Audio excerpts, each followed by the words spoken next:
Lone Star Community Radio app from your Google Play or Apple Store. Bring Montgomery County's community radio with you anywhere with your smartphone or tablet. If you are in the Conroe area, tune in on FM. That's Conroe's FM 104.5, 106.1. If you are on the computer, bookmark irlonestar.com as your internet radio station. A Lone Star Community Radio, broadcasting 24/7 from the heart of downtown Conroe, Texas. Thank you for listening to Lone Star Community Radio. This program was broadcasted and recorded live from the LSCR studios in downtown Conroe, Texas.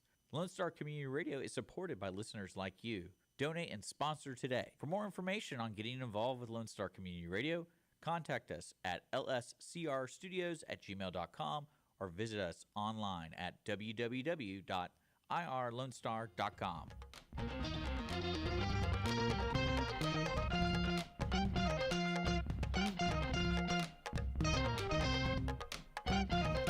Good afternoon, everybody, and thank you so much for joining us on the Cindy Cochran Show. We really appreciate it.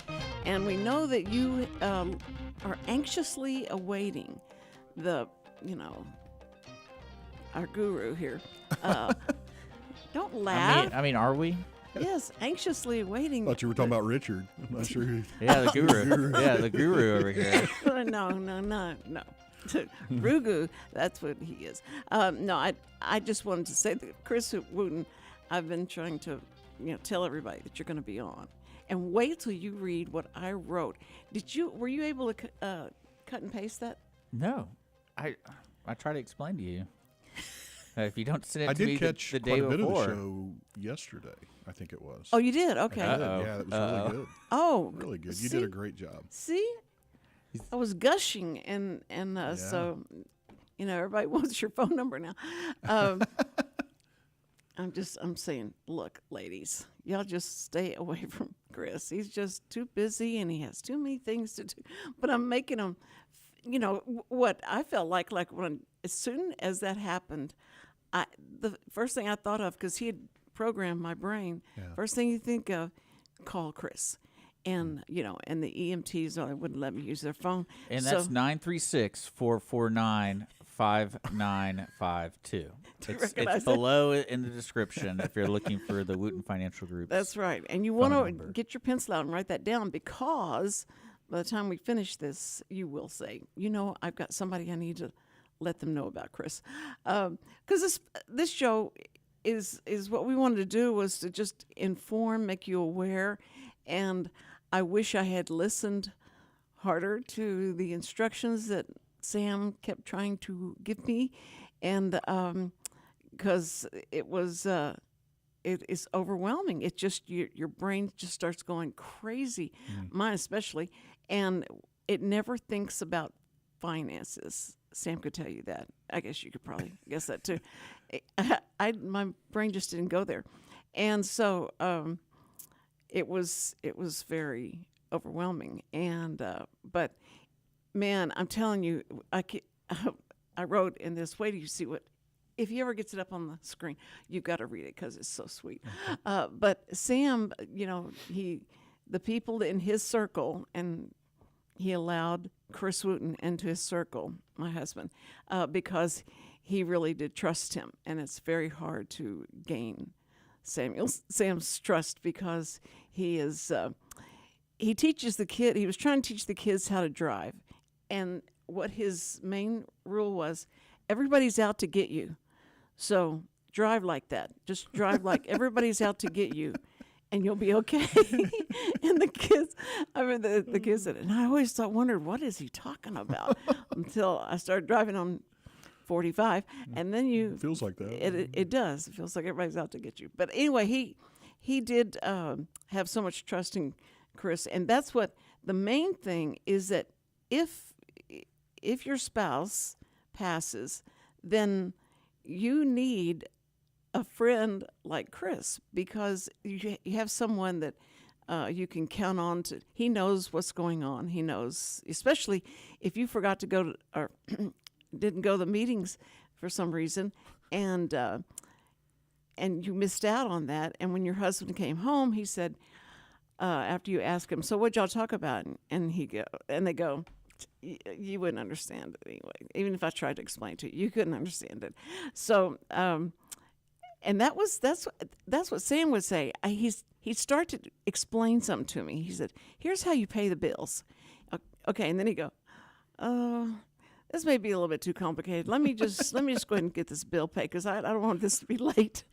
And so I'm like, okay with me. Okay, Yeah. let me know when you have enough money back in there that we could go ahead and buy something else. But he was, he did feel like I would be fine because there's Chris and there's the lawyer David Meredith is in Chris's under his umbrella. So do you do that or no? He's separate. David is just I'll call him an alliance. An alliance, I okay. mean, they don't have anything to do with the firm directly, but they have their own estate planning firm. That's where they kind of specialize in legal. And so I have just used David's team for many years. We have a ton of clients that have been happy with them, and so I trust them. Yeah, and that's right. why I send right. people there.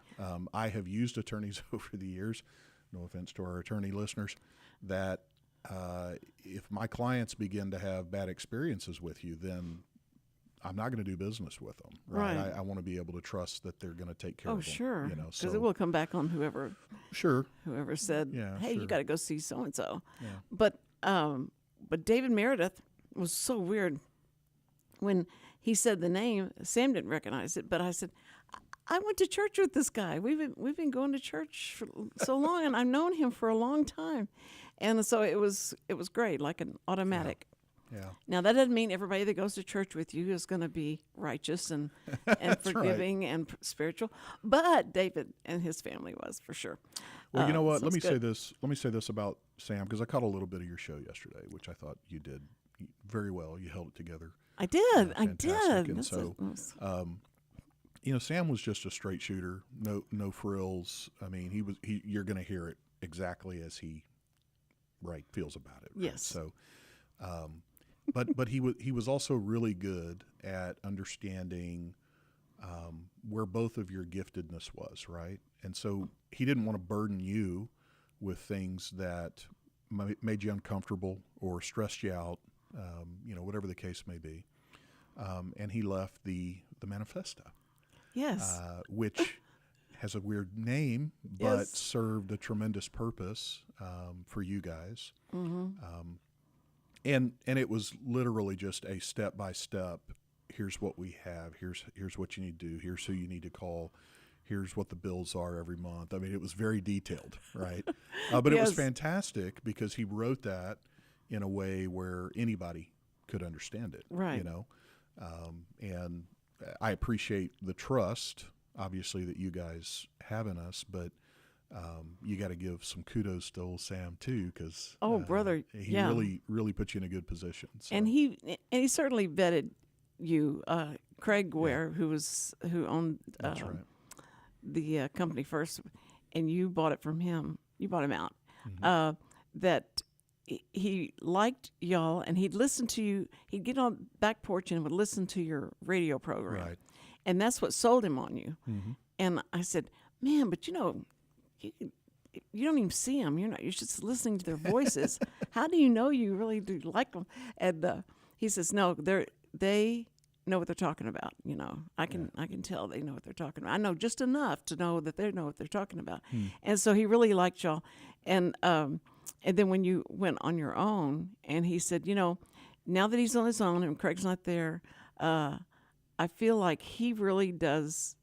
I mean, he's going to carry on, and that's what Craig did, and he's going to carry that on, and that's what I wanted to make sure of, is find that out. And then in all y'all's long meetings, he'd say, "I'm going to go meet with Chris, and I'll be back." And I said, "What day should I start worrying that you're not coming back?" And he goes, "No, I'm good. No, it's not going to be long. I'm just going to go in there. We're just going to look." It never was that way. Y'all always had more to say, and I'm sure it was Sam that had the most to say, but he really did love those meetings because it was somebody was talking. his Normally, the language. first hour we were airing our grievances on political fronts. And Right. so outside of that, I don't know y'all were agreed. the second half was, 20 minutes of financial stuff and an hour worth of political discourse. So Well, that's what was driving him crazy was he'd come in like most every day. He said, listen, I don't know if we're going to be able to sustain this lifestyle. I said, what lifestyle are you talking about? He said, the fact that we have a roof over our head and we have food in the refrigerator. And he said, it's getting ridiculous. And I'm just, you don't need to be driving the car that much. And I said, for the gas. And I went, well, I don't go any further than Conroe's. I never go that further than that. And he goes, it's far enough. You don't need to go any further than that because that gas is getting ridiculous. And we'd have to have a play-by-play of everything that went up. And he started shopping at Walmart because he says, I think Walmart has the best grocery prices. And I'm going to stick with them because Kroger's way too expensive. And I said, so you're going to drive all the way to Walmart? Okay. Well, he was trying to keep you in God's country because everything south of the Hardy was, communist country. So it's kind That's true. That's true. It was so funny when we moved out to Willis because when we moved out to the Woodlands, it was hard to drive back into Houston. Yeah. And then we got to Willis. I can't drive back into Woodlands. It was like, oh, there's so much traffic. And they're just like, they're always building things and you're just growing. I don't understand it. Well, there's a really good example.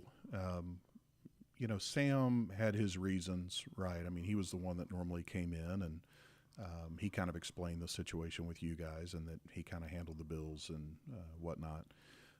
But it's a really good example that everybody's different, right? I mean, every couple, they're dynamic. Whether you're still married to your spouse and they're still living, right?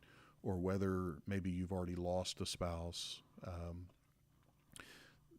Everyone has their own kind of unique situation that they've gone through. And I think the most important thing for listeners to take away is I encourage both spouses to attend meetings. Right. Not because I think that both of them are going to understand everything I'm saying. I mean, one is typically more of the financial person than the other.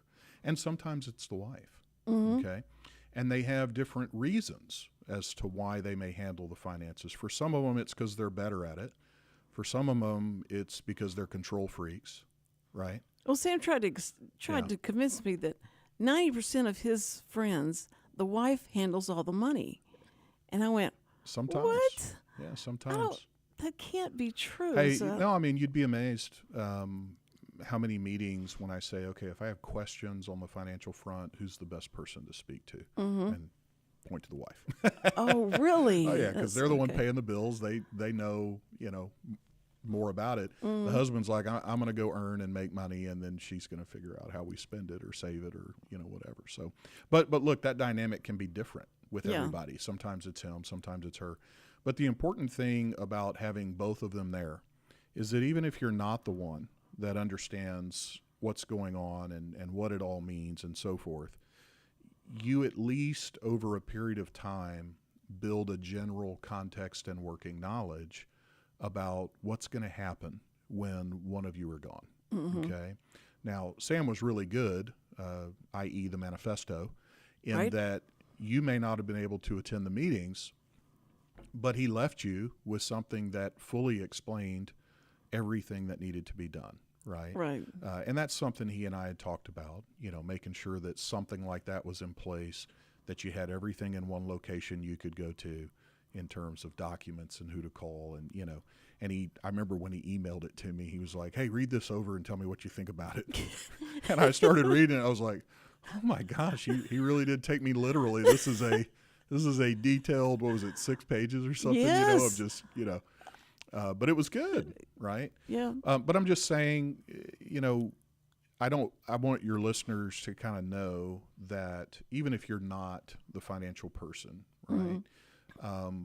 Make the attempt Yes. to come with your spouse Yes. to financial planning meetings, just for the simple reason of having a very basic understanding of what to expect if something happens, right? Right. That's kind of why a lot of couples come to us is, the husband or the wife or whatever, they want to make sure there's someone there that they trust that can help their spouse when they're not there anymore. And that's what we've done for over 20 years. So Well, I started thinking that maybe we should have like a fire drill, but this be like, okay, you've passed. Now let's walk through, like where do I get this information and where do I get this information and all that. And that would have been helpful because we were looking for everything, and Sam's very creative about where he hid things, and we were just and we had like all the kids were in there trying to find the portfolio and trying to find like keys, where the keys are to certain things, and then like it was amazing. But we found them. God finally brought them up to the surface and said, "Here it is. Okay, here, take it." Okay, and that was good. But I really did feel like not knowing anything about, a lot of the stuff that he was into. And he'd tell me, he said, "Okay, I bought an annuity here, and I got this CD going here, and that, and all that." I didn't know what CD, stood for. I thought that's what you played in a, on CD player. in a 8-track, but Sure. no, no, I thought so. Whenever he would say all that and what annuity is, we got this new annuity, and I said, "What does that mean?" And he'd say, "Well, we got to sit and let it cook for about a year, and then you have this much money comes out of it." And I said, "Well, what does that money do?" And he says, "Well, you put it back into." I said, "So it just keeps going back into it? Well, so we can't like maybe do something with it, like go somewhere?" "No, you got to. You're building on that." So it was just funny. It is in the lifestyle that we were accustomed to. That's what he's trying to keep us at. But he always, he always felt like you got to live below your means. That's what the deal is, and you'll be okay as long as you do that. Yeah, I mean, he had a really good grasp of certainly what it takes to accumulate wealth, retirement funds. But a lot of times, and I think this is generational in large measure, but I think it's a good rule, right? It's a good thing for people to learn, is that if you're used to living below your means most of your life, by the time you reach retirement, what a lot of people don't realize is, okay, you sacrificed on the front end, and now you get to go have fun. Right. Okay. For most people, however, depending on who you're sitting down with, meaning a guy like me, they may not ever hear that. Meaning, what they hear is, keep living below your means, right? And again, nothing wrong with that. No. But you live below your means. There's an old saying, right? Be willing to do what no one's willing to do so that you can have what no one will ever have. And all that's really talking about is being sacrificial on the front end and dedicated and disciplined in your savings and so forth, so that by the time you reach retirement, you've grown a little nest egg and you can go play, right? But if you're used to living that way for so long, what many people do is they punish themselves all the way through retirement because they think they don't have enough to make it. And I'm literally sitting in front of the screen going, you're going to be just fine, right? You can afford to go take a trip every year or whatever it is that you like to do to go have fun, Right. And so that's another reason why it's important to be involved in the planning process, in the meetings, is so that you kind of get a picture of, the spouse that's left at the first, death is not completely blindsided, right, by what their lifestyle needs to be. Sometimes it's, hey, man, you can afford to go spend a lot more and go have fun. In other cases, it's, well, you mean Bob never told you that he needed to cut expenses by $20,000 a year? And the wife's going, what a time to hear that and learn that, right? Yes. Because Bob wasn't intending to leave the earth yet. He wanted to. Right. He had some time to make that money up. And I think the main thing I just want to get across is don't, whether you're the husband or the wife or whatever, don't put your spouse in that situation. where they're having to learn, from scratch at the worst possible time, right? They're grieving. I mean, on average, the grieving process is about 2 years. Okay. Not that you ever finish grieving, but I'm just saying the front end where it's just really, really hard, right? And that's why we recommend don't make any major purchases in the first couple of years after death, that kind of thing, because you don't want to make those kind of purchases emotionally. You want to have, your head in the right place. Right. Okay. Because sometimes there's anger involved. Like, how could you leave me? How could you do this to me? Well, that's part of the grieving process. Yeah. There's, what is it, seven stages to grieving? So right. And that's what I think that on that 911 call I made, I think I went through all 7 in order.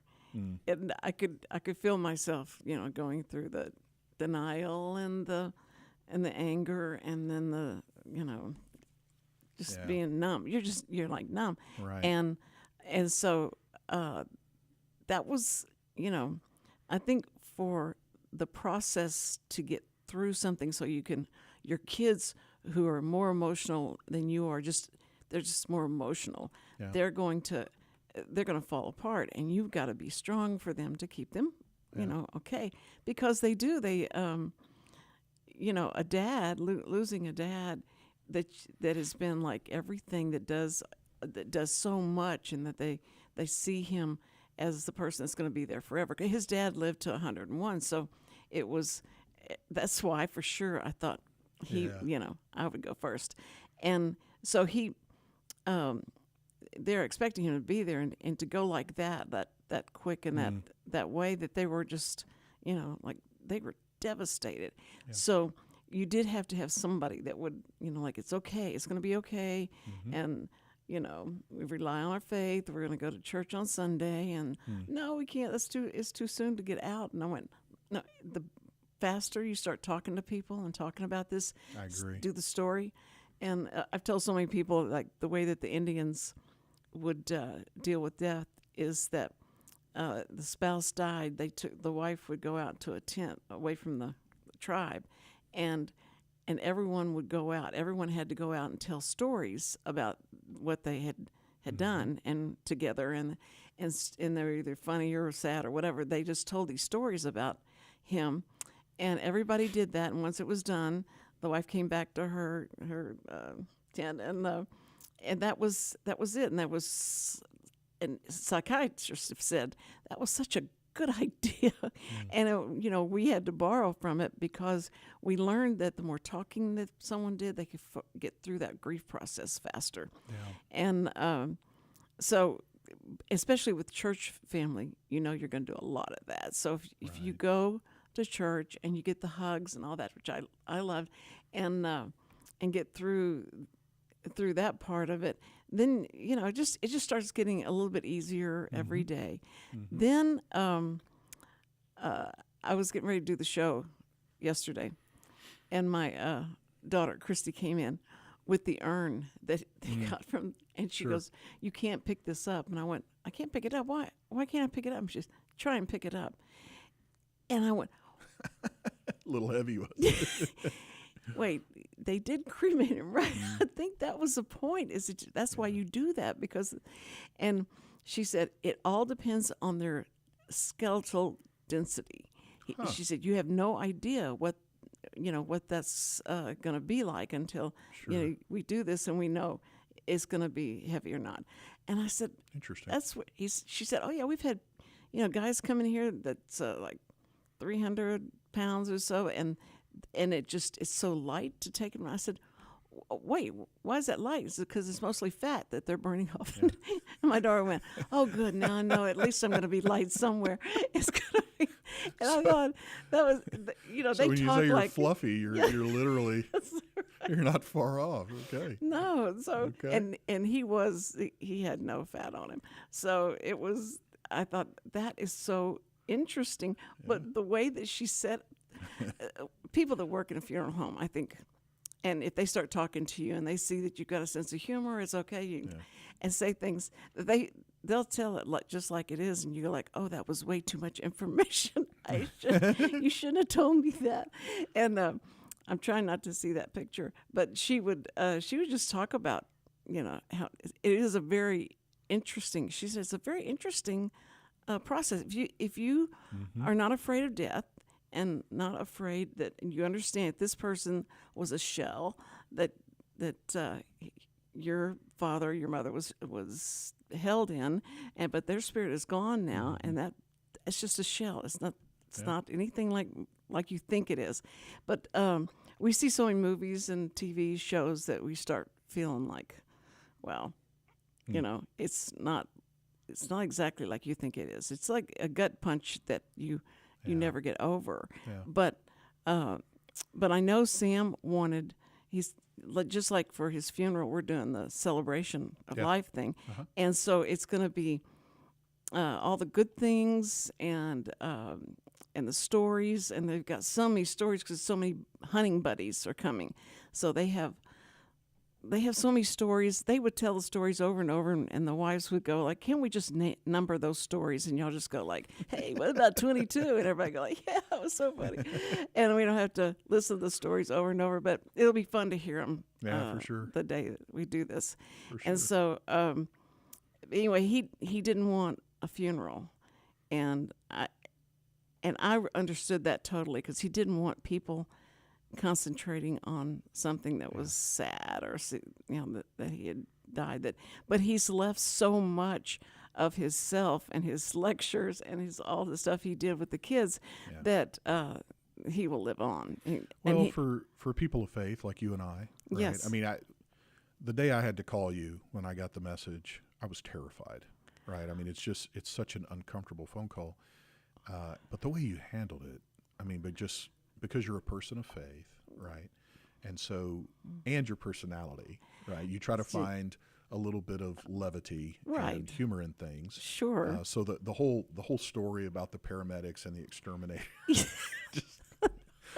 man, I laughed after I hung up the phone. I was laughing so hard. Anyways, it just, people of faith realize that death is not finality. No, it's not at transition, all. Right. I mean, you're simply transitioning from one side of the universe, if you will, to the better place. Because you think about birth.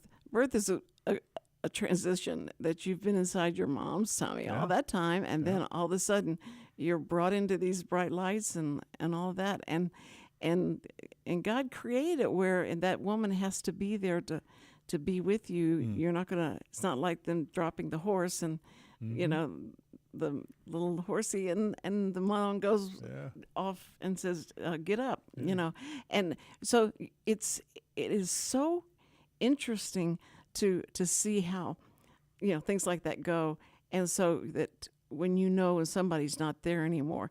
My grandmother, when she died, they were telling my dad, "You're going to have to take her off of the breathing machine. We need to unhook her." And he said, I don't know if I can make that decision. And I said, look at her eyes. And her eyes, she was gone. There was nothing there. In the sense like that look, this is very empty. Sure. And I said, she's gone, Dad. She's already going where she's supposed to go, and you know where that is. And so it's going to be fine.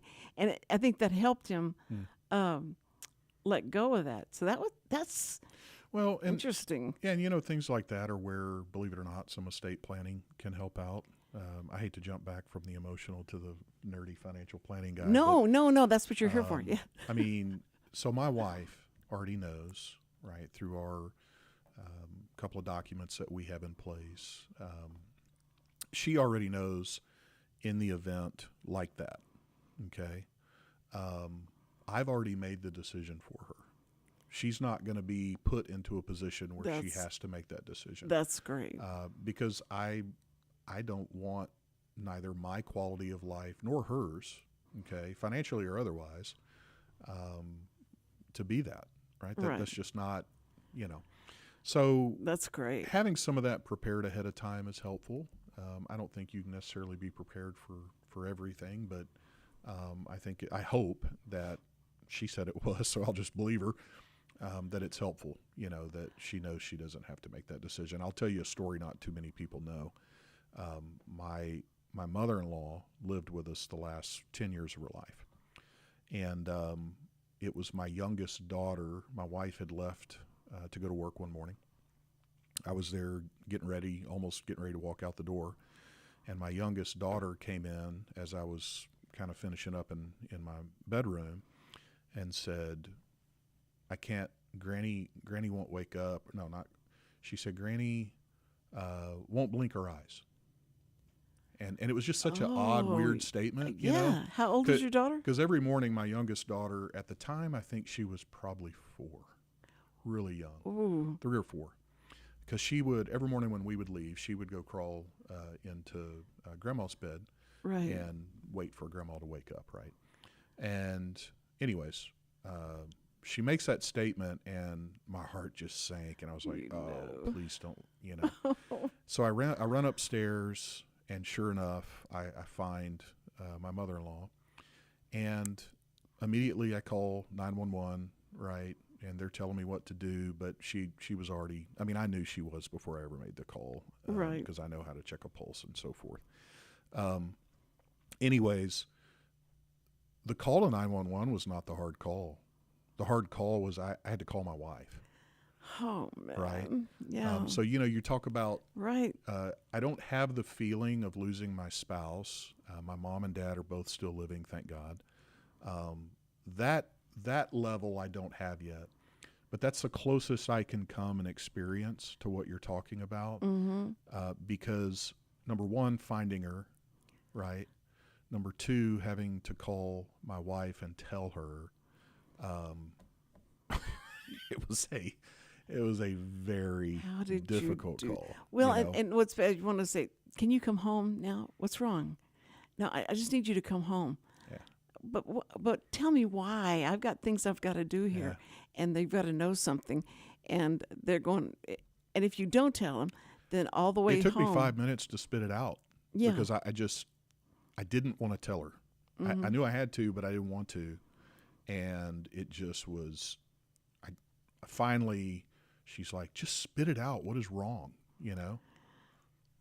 And here we go. Oh, you know, and man. it was pretty And terrible. How did she respond? Was she? We weren't on the phone much Yeah. longer after that. I mean, she obviously was just frantic. Yeah. And, you know. She has to be there next to her. Because she was raised by her mom. She was a single mom Mm-hmm. household, and her dad really wasn't in the picture. And she had already lost her father a Right. couple of 3 years earlier, and we had helped care for him as well, even though they were kind of estranged most of their life. And you know, it just, that was her last connection, you know. And so it was pretty devastating. Well, that always falls on someone like you. Like you're going to have to tell like when the bad things happen, and when that does, it is horrible. I have to tell like my mom that her son had been killed, and tell my dad that, and I found out where we get our just bury your head and don't think. He came over to my house, and my mom was there because I just had the baby. And so she was there, and he walks in and goes, that water heater is not working again. I don't know what I'm going to do. And then she said, well, I told you should be doing that. And I went, and I'm looking at him going like, your son was just, what are y'all doing? And it was, and they said, I said, you remember we had a phone call that? And he said, yeah. And Mom, remember what I told you? She says, sure, I understand that, but that doesn't mean you can't talk about other things. And so it's, it's okay.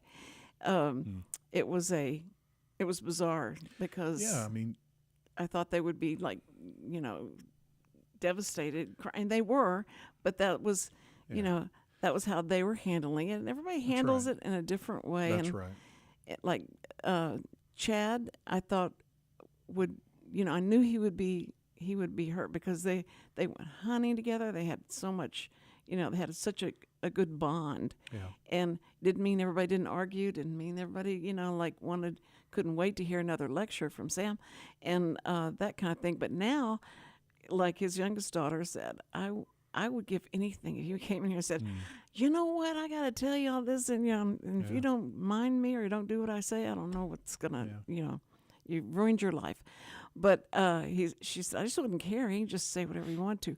We have so many videos of Sam, and he was a musician, and he played in a band that was they were on in Billboard, and he got to play front for a lot of different celebrities that came through town to Houston, and so it was.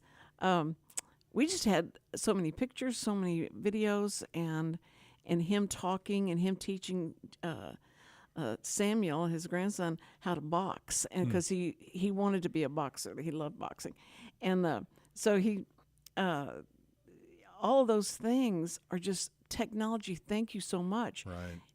It has such a good side to it. And then he was on the show here a couple of times, or 3 times. And so I have all those shows, and I sat there and listened to all of them again. And it's just so good to hear somebody's voice. So I remember my grandmother, after my grandfather died suddenly, I had him talk to me about the way they met and all this stuff, and he gave his whole history. And I said, when you're ready, I have something I want you to hear. And she said, what? And I said, it's Papa's talking, and he's talking about all your history. And she said, show me that right now. So she just kept it running and throughout the house, and she'd go from room to room. She could hear him, and she was do her stuff. And she said, it's just like having him here. Yeah.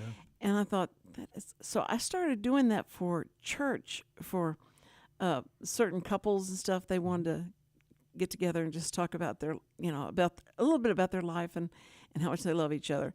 And when one died, we brought that video back, and they would play it at the funeral. And they said, it's so good to hear somebody talk. Yeah. I thought it would just upset someone really bad. And it's actually really popular today. Yeah. Doing legacy videos. Right. Recording ahead of time, talking about your history and stuff that your grandkids, especially, I know, I'm even your kids sometimes suing don't know, that guy. I think he stole that from me. So I didn't commercialize that very well, but it really is good for people. I know we've talked about a lot of depressing things in terms of being centered around death, but I think the purpose of why you asked me to come on underscores the conversation, which is, you had asked me, I want you to talk about process, right? If you have a couple or a client and they lose a spouse, tell my listeners about your process. And really, it's not terribly complicated. I mean, it can be depending on the estate planning, right? Mm-hmm. But the biggest thing is to prepare ahead of time together as a couple, so that you've covered as many bases as you can. Yes. And you've got a working knowledge of what's going on. That's number one. Yes. Once it happens, one of you is now gone. Typically, they're going to obviously notify us. They're going to come in. That begins the process of doing what we call an inventory of the estate. We would work with their estate planning attorney if there's one in the picture, their CPA if there's one in the picture, right? And then you've got to work through mountains of paperwork, right? Because accounts have to be retitled, assets have to be moved here or there. And there's just a lot of things structurally, process-wise, logistics, if you will, that have to happen. And then lastly, once you kind of work through that, and I might say that is not something, as you are learning right now, that is not something that necessarily always happens fast. I mean, sometimes it can take a number of months to work through, not necessarily because of what we're doing, but just because a lot of the companies you're dealing with, especially if there's many of them, it just takes their back offices forever right. to get things done. And so, just like you said, you've gone and sat in the DMV for to get license or anything like that. Yep. Social Security is going to be the same way, and there's going to be governmental things that happen, and they never happen fast. So, you And have to then, be patient. the last part of it, Cindy, which you and I are not there yet, but we're going to get there, is you have to update, or even in some cases recreate the financial plan for the surviving spouse. Okay? Because guess what? They might want to do things different. Husband's not that's around true. anymore. Okay? Meaning it's not that they don't dislike what their husband did, or that they don't agree with it or anything like that, but they're just who they are. And especially over time, and I'll say within the first 3 or 4 years, you know pretty quickly whether or not they want or have a drastically different vision of kind of what they want to do differently than what they had done before. And that's fine, right? Well, that's where you're an advisor, and that's my sister. Everybody knows Carolyn. She's been on the show too. And Carolyn is. I just love listening to her talk. I can't understand a word she says, but I do love listening to her talk because she's so knowledgeable about all the tax situation and what's going on, and she was. She told Chris, this is so funny. This happened. I know exactly what you're going to say. She found out that because we have a trust, and that Chris oversees a lot of the things that goes on and talks to the main person, that Schwab, where it is, and so he said, okay, so whenever something happens or comes up that you need some money, you have to just give me a call, and then I'll tell you whether I think that's like a good idea or not. And my sister told him, she said, I want to tell you something right now. She's this big, and Chris, it's a good thing y'all were standing side by side. But she said, I want to tell you something right now. If my sister wants something, and she comes to you and says, I need this, do not give her any problems. You give her exactly what she wants and what she needs, because that's all she got when she was with Sam. Sam goes, you don't need that. You've got plenty of dresses. You have 2 dresses. You don't need no. But she would talk about how Sam, had to, everything that I got, we had to go through why and how and all that. So it wasn't something like, you know what, I need a new dress for tomorrow. Okay, here, how much do you need? Oh, that's all you need? You want some more? No, it didn't go like that they do in the movies. So I was like, she said, I got to just warn you, because if I find that out, you're going to have to deal with me. And what did I say to her? Do you remember? I would never tell your sister she couldn't have something, but I might advise her that big pink Cadillac is probably not exactly the kind of car you want to go with right now, because gas is pretty expensive. What I said was, Chris is not the barrier to entry, right? Meaning, if I have a widow client, I'm not a barrier to them being able to, access their funds or whatever. I mean, that's part of the financial planning process, as we set up your income streams. And then as you go and begin to live out the rest of your life, if you want to take a trip or buy a car or, whatever it is, I'm not the guy that says, no, you can't go do that. It's not my money. Right? That's right. I'm there to serve as a buffer, right? So I'm not the barrier, I'm the buffer. Yeah. And the buffer is, my job is to tell you whether or not I think a certain expenditure, withdrawal or whatever the case may be in a person's given situation, is going to be harmful or hurtful to them long term based on the goals they have. That's right. Okay. So for and everybody's goals are different, right? So some people have goals of, so I want this money to take care of me to this extent for the rest of my life, but I want to leave something to my children. Right. Okay. Well, if that's the goal, then if you're spending $100,000 a year more than what you should be in expenditures because you're out doing whatever, you can probably do that and make it for the rest of your life, but your kids are not going to have anything. Right. Okay? Right. Those are the kind of give and takes.